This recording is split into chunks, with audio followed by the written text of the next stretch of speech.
Welcome back everyone to the modding tutorial. First off, I want to say sorry it's been so long. Stuff happens, been pretty busy, and I am starting to feel better. I was sick for a while, but yeah, hopefully we're going to get back into this. So first I'm going to do a little amendment to the first part, if it turns out to be necessary. I've seen a couple of complaints on the first video about the tutorial not working. They didn't give any context, of course, so I don't know if that's true or not, but I'm going to go ahead and update it to 1.16.3. So the latest Forge version is 34.1.29 for 1.16.3, and I'll go ahead and update the mappings as well.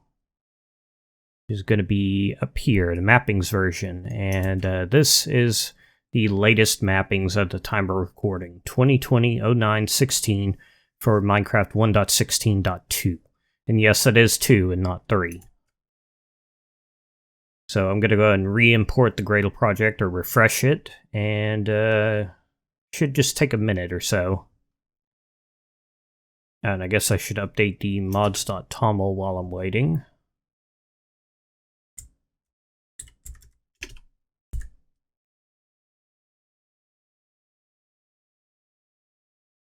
So we updated the loader version, the version range for Forge, and the Minecraft version range to be only 1.16.3.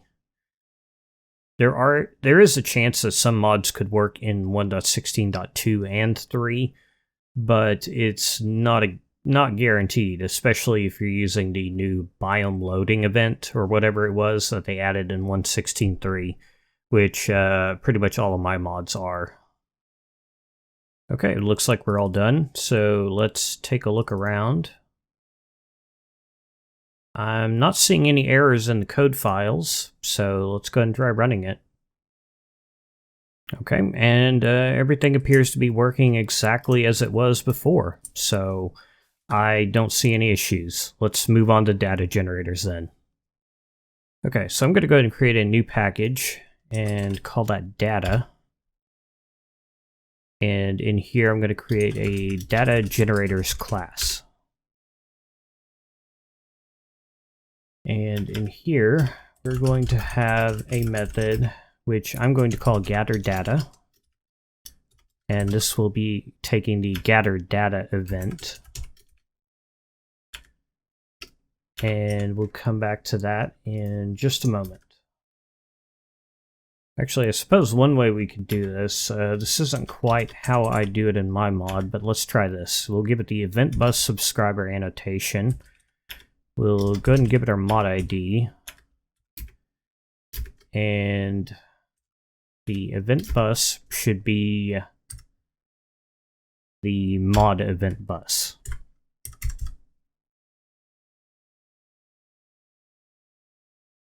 And this needs a subscribe event annotation.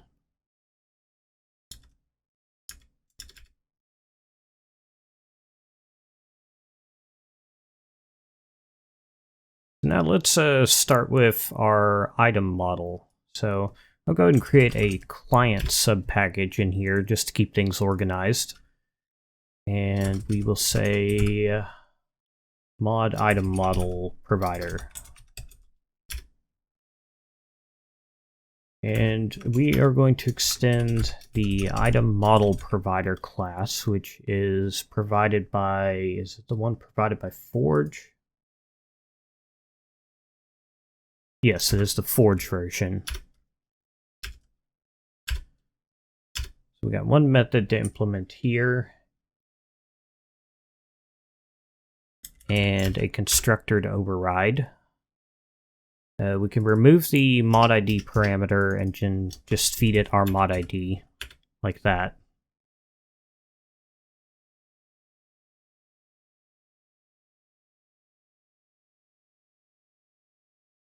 And there's also this getName method that you can override.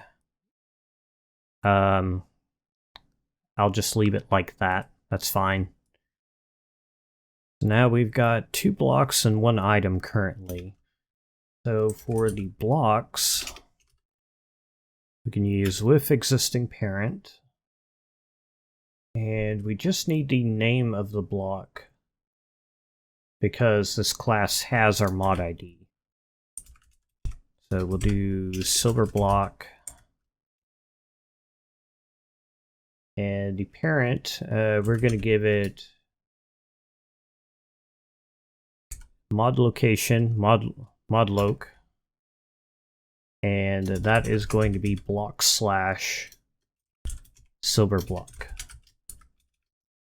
And then we will do the exact same thing for the OR.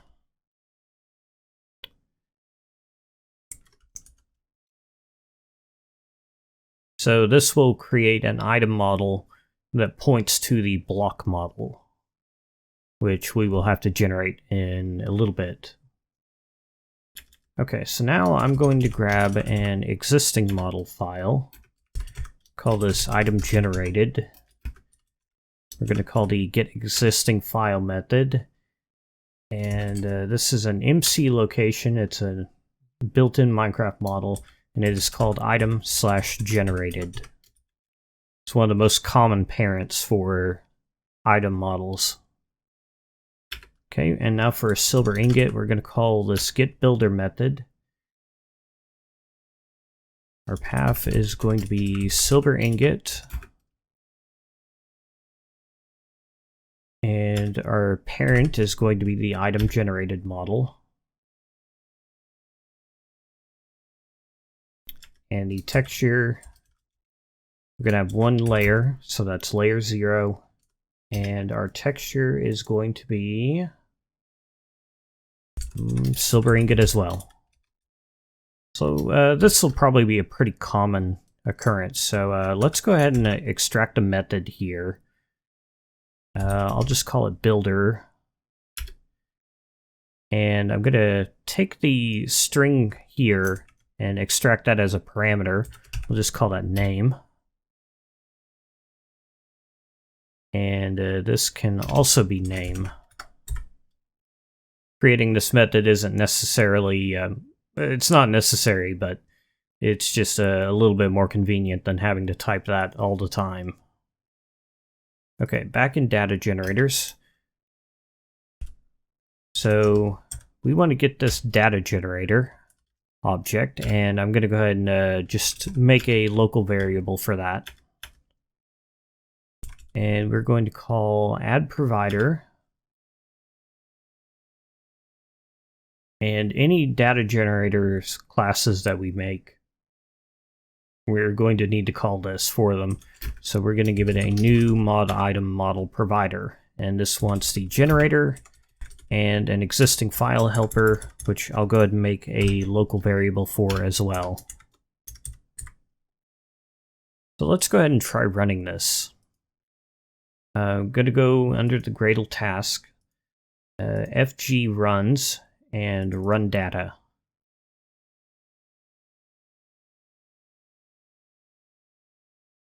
So this is interesting how it works. It sort of starts up the game, but not all the way. It gets it to the point where things like blocks and items are loaded, and then it runs the data generators, the data providers, which apparently just failed.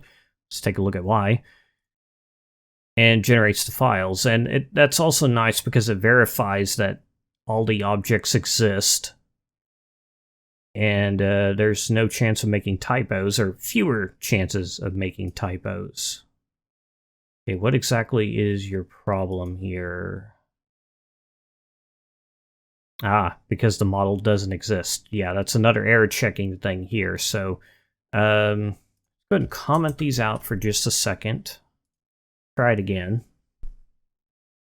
Okay, so it was complaining about missing textures, so I went ahead and copied those from another project. Okay, and I had to make one more change here. I had the item texture wrong. That needs to be item slash and then the name. Okay, so now we've got this generated folder in our source folder, and you could see under assets, we look all the way down here. Here's our silver ingot model file. And that does look correct. So now let's go take care of the blocks. Blocks can be a bit more complicated, or tend to be. In this case, we've just got two very simple blocks, so it shouldn't be as big of an issue. So I'm going to call this class mod block state provider. Extends block state provider. Wait, did I do the wrong one? I definitely did. Okay, it's the forge data generators one. Okay, and of course it needs constructor. We can optionally remove the mod ID and just put it in ourselves. Okay, now for the register states and models. So for just plain cubes, there's this simple block method, and we can just give it our block. Ah yes, so we need to call get on that. And silver ore. And I believe that's it, actually.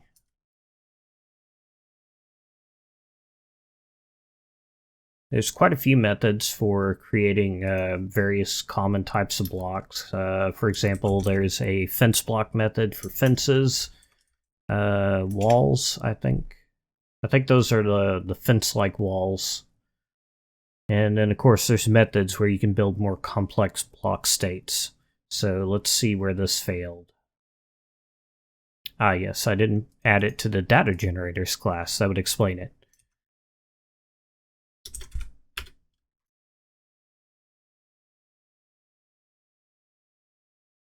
Anyway, if you need more specific examples for the block state providers, just check any of my mods. Here's Silent Gear, which I've been using as an example for this tutorial. You can see I've got a lot of simple blocks here, and the axis block is things like logs and anything that has like a top and a bottom. Fences, fence gates, doors, trap doors, they've all got helper methods for those. The stone torches here, I actually had to do this get variant builder and build it out myself. There wasn't a method for that, oddly enough.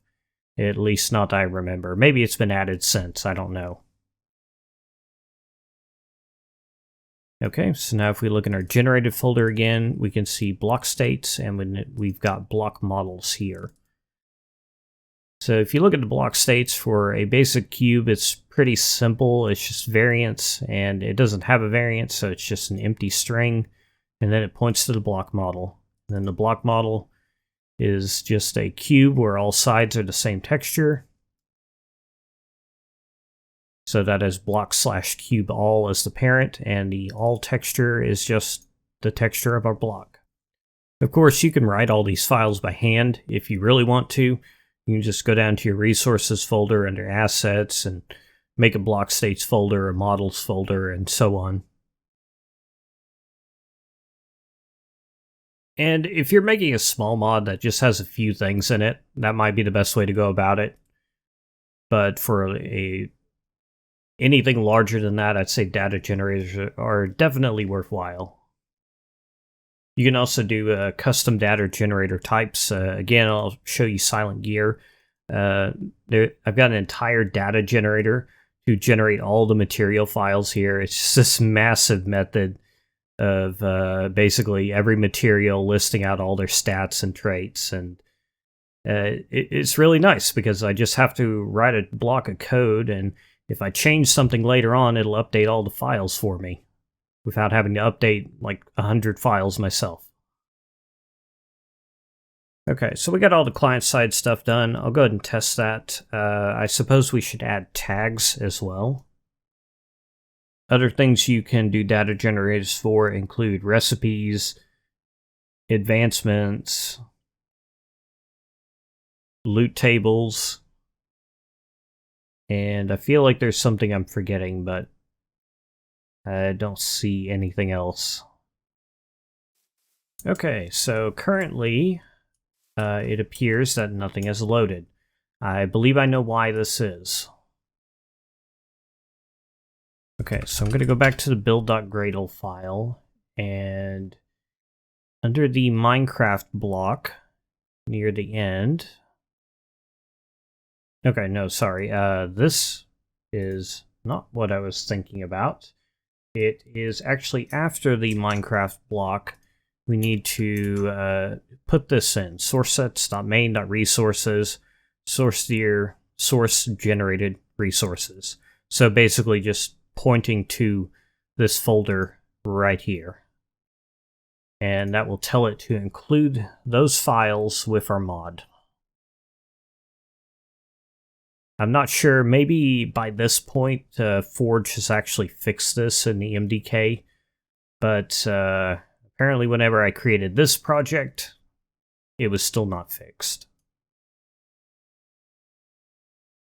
Okay, and there we go. Everything is now properly textured.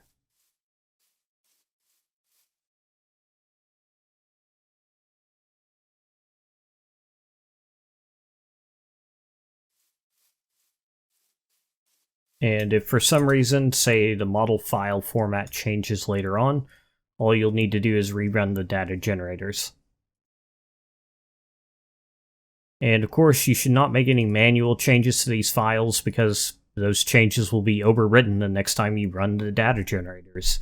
Never make any manual changes to these files. Okay, let's go ahead and do tags. So I'll say mod block tags provider.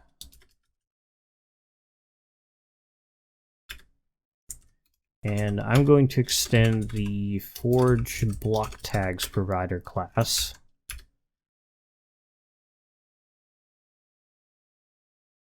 Actually, I may want to extend that instead.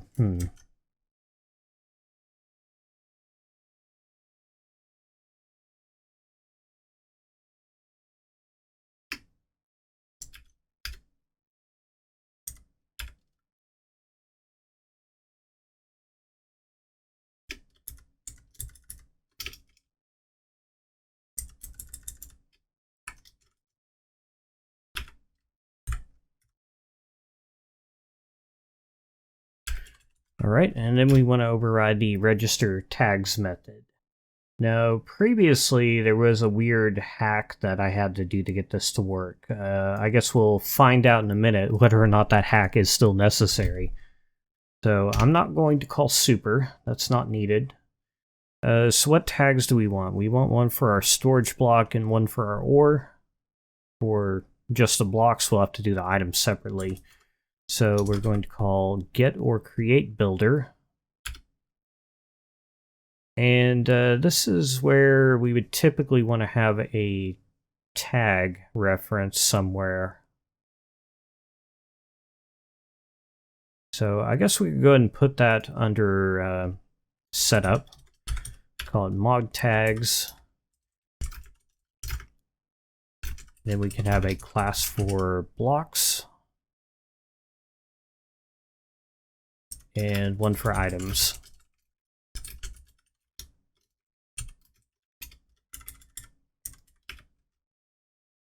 Now we're going to just have a bunch of constants in here of type inamed tag of block or item in the case below.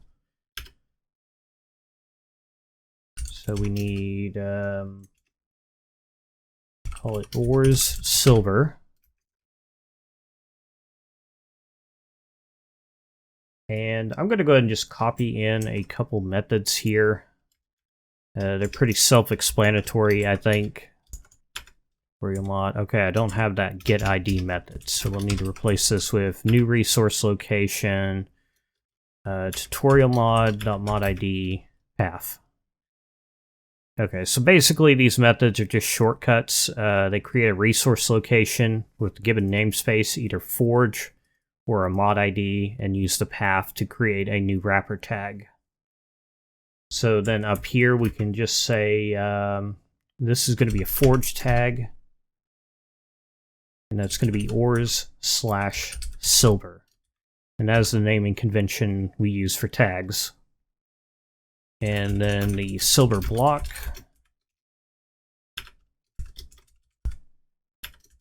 we put blocks under storage blocks. So storage block silver, that's a forge tag again. Storage blocks / silver.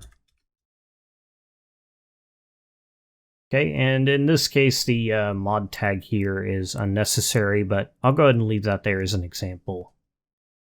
Okay, and under items, I've got a very similar pair of methods. I'm just going to go ahead and copy in, fix this.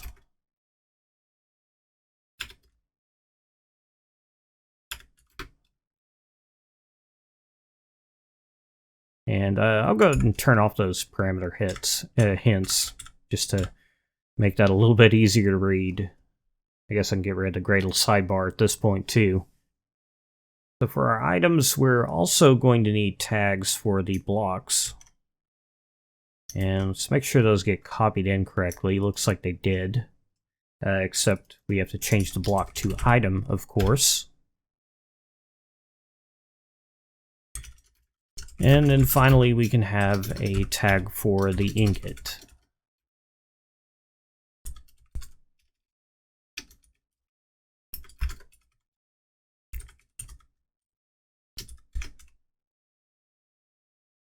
All right, so back to our data generator. We're going to give it mod tags.blocks.ors silver.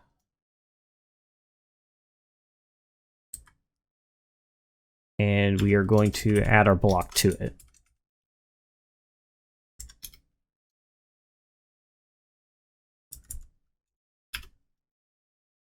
And could put that all in one line or break it up. I like to break it up if there's more than one at least, but I'll go ahead and put these on the same line.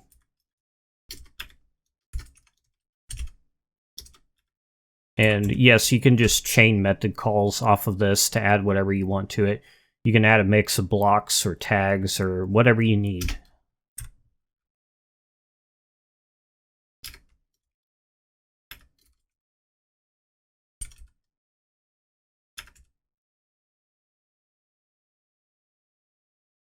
Okay, and I believe that's all we need to do here. I'll go ahead and create the mod items, the mod item tags provider.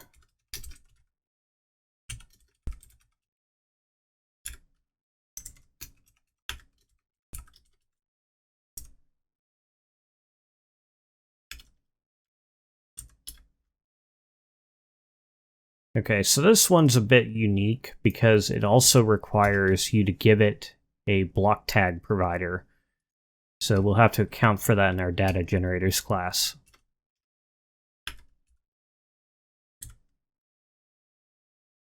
So let's go ahead and set those up.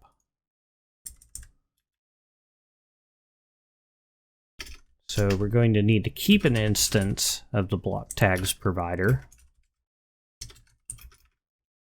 So we'll just create a new instance of it and store it in a variable. Then we need to add provider. And then we can just create our item tags provider in place, passing it the data generator, block tags, and the existing file helper.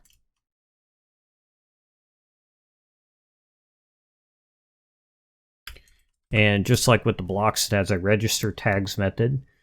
Now for the blocks, there's a convenient copy method, which we can use. So we could just copy the block tags to their respective item tags. Just like that.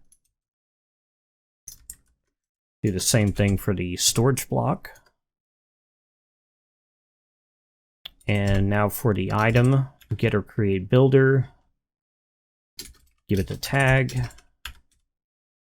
in this case the ingot, and we're going to call add mod items.silver ingot .get. Okay, that should be all we need to do to run data again. Okay, and now we got a new data folder in our generated resources. We've got some block tags and some item tags, And there is actually something I forgot to add in here.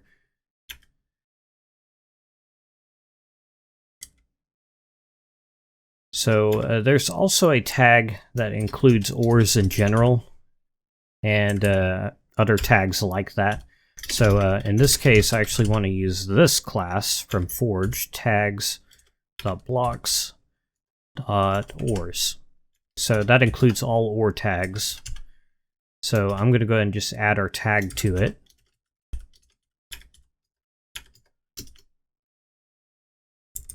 And that method needs to be add tag. We could also just add our block to it, but better to add the whole tag.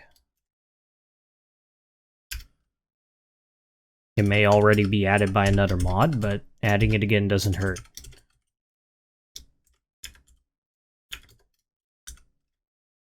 Okay, and as before, we can just copy tags.blocks.ores to tags.items.ores.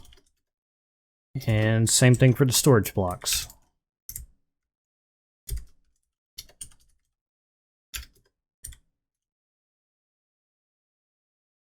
And we will do the same for the ingots. Get a create builder, tags.items.ingots, and add our tag to it.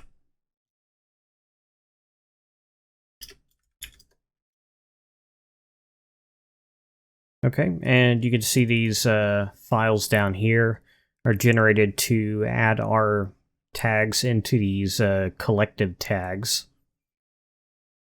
You can see, for example, the one for the silver ore block just includes the block itself. If it has the hash symbol in front of it, that's a tag.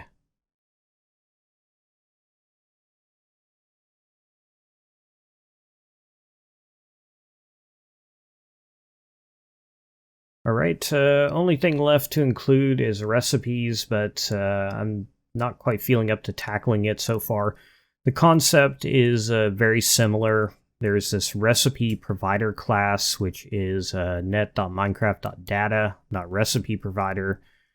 It takes a data generator and its constructor, and then it has this register recipes method, which takes this consumer thing, and let me see if I can find a good example of use of it. So, for example, right here, there's shapeless recipe builder, shaped recipe builder, which are used for shapeless and shaped recipes, as you might be able to guess. It's pretty easy to use them. You just chain a bunch of method calls off of it, and at the end you call build consumer. And that's the consumer that was passed in as a method parameter earlier. And if for some reason you need to change the recipe ID, you just put in a second parameter with a resource location. So if you get two that would have been given the same name, just give another one a different name. Kind of like what I did right here. So, I don't know, Silent Gear may not be the best example in some cases because it uses a lot of stuff that's not part of the base game. Oh yeah, this class is a little bit of a mess. Like, I've got all the crafting material items organized alphabetically. This is like really early on in the conversion process, but I think this is a good enough example. Let me see if I can find like a smelting recipe. Okay, so yeah, it's cooking recipe builder, and then there's smelting recipe, blasting recipe, and cooking recipe for the smoker.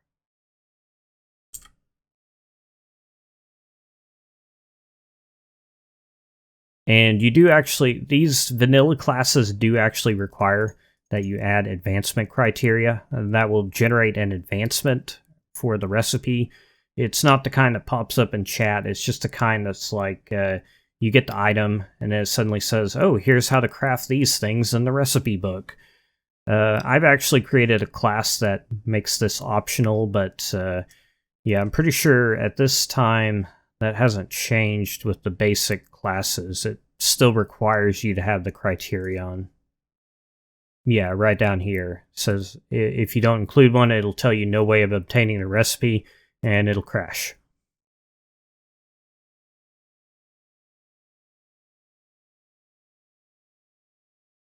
So hopefully that's a good enough introduction to data generators. There's a lot to process, and I've just kind of scratched the surface of some of the things you can do with them, but hopefully that's enough to get everyone started. Honestly, getting started is the hardest part. Once you understand how they work, it's pretty easy to keep going from there. So I've been recording for like 46 minutes. My throat's getting sore. I'm going to cut this here. Thank you for watching. Thank you for all the interactions on the previous video. And again, I'm sorry this took so long to come out. I hope this will be helpful. And I'll see you next time.